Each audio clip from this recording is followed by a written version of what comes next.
Good morning mga ka-Agri-TV and welcome sa Consult a Vet.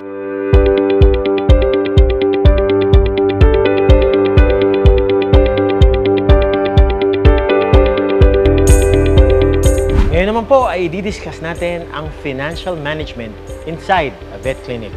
Ano po yung una? Number 1, budgeting. Kailangan mapag-aralan natin kung paano mag-budget ang operations ng isang vet clinic. Pangalawa, kailangan natin ng revenue management, kung saan aalamin natin kung saan natin kukunin ang income ng isang vet clinic habang ito po ay nag-ooperate. Pangatlo, kailangan natin makontrol ang expense management dahil dito makikita kung gaano kalaki ang nagagastos na hindi importante sa ating vet clinic. Pang-apat, napaka-importante ng financial analysis.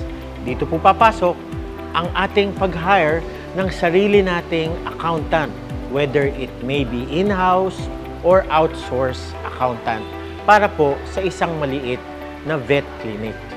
Pang-lima, napaka-importante ng inventory management. Dahil dito natin mababantayan ang mga produkto na ating binebenta sa ating pharmacy, sa ating veterinary clinic. Napaka-importante ng staff productivity at ng compensation. Dahil dito makikita ang importansya ng ating labor force kung saan sila ang tumutulong sa atin para tumakbo ng maayos ang isang veterinary clinic dito po sa Pilipinas. Isa pa po sa mga tips na kailangan in managing a financial veterinary clinic, kailangan nating bantayan ang cash flow management. Dito po makikita kung paano yung expenses at ang gastos on a day-to-day basis. Kailangan natin ding alamin yung career opportunities and investment and growth strategies na kailangan nating iplano ahead of time para malaman natin kung tayo po ay mag-e-expand o magda-downsize ng veterinary clinic.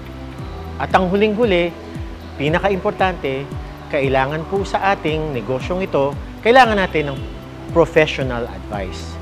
Kailangan nating humingi ng advice galing sa mga kilalang mga negosyante na nanggaling na sa negosyong ito at sa mga malalaking negosyo na makakatulong para sa paglago ng ating mga veterinary clinic kung tayo po ay mag-e-expand at magpa-franchise in the future. Bilang isang veterinaryo at negosyante at iniisip nating mabuti ang mga dapat nating gawin pagdating sa financial management. Isa sa mga pinaka-importanting bagay ang pag-hire ng certified public accountant, pag-accomplish ng mga permit na legal sa ating City Hall, at ang pagko-comply sa lahat ng kailangang mga standards na hinihingi ng ating gobyerno para tumakbo ng matiwasay at maayos ang ating clinic. Dito po natin malalaman kung tayo po ay mag-e-expand, magdadagdag ng bagong clinic, or magda-downsize ng ating negosyo. Napaka-importante na meron tayong accountant na magko-control ng lahat ng mga bagay na ito na hindi naiintindihan ng isang doktor at veterinaryo.